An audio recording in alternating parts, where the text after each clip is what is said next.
Non alcoholic fatty liver. ఇవి మనం carbohydrates, refined carbs తీసుకున్నా, ఎక్కువ శాతం షుగర్స్ తీసుకున్నా, ఫ్రుక్టోజ్ అంటే ఫ్రూట్ జ్యూసెస్, మనం ఫ్రూట్ జ్యూసెస్ తీసుకున్న డైరెక్ట్గా లివర్కి ఆప్షనే లేదు, డైరెక్ట్గా అది ఫ్యాట్ కింద కన్వర్ట్ చేయాల్సిందే.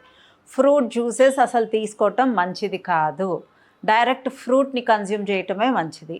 సో ఈ మధ్య కాలంలో పిల్లలందరికీ బ్రెడ్, జాము అదంతా కార్బోహైడ్రేట్స్, సీరియల్స్, మిల్క్ అండ్ దాంతోపాటు ఫ్రూట్ జ్యూసెస్ ఇవన్నీ డైరెక్ట్ ఫ్యాట్ కింద ఆల్మోస్ట్ కన్వర్ట్ అయిపోతాయి. ఆల్కహాలే తీసుకోవాల్సిన అవసరం లేదు ఫ్యాటీ లివర్ రావాలంటే.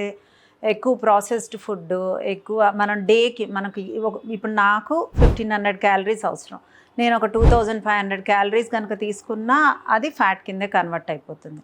సో లివరు దానికి ఆప్షనే లేదు, మనం ఎక్కువ ఫుడ్ ఫ్యాట్ షుగర్స్ తీసుకుంటే అది ఫ్యాట్ కిందే కన్వర్ట్ చేస్తుంది.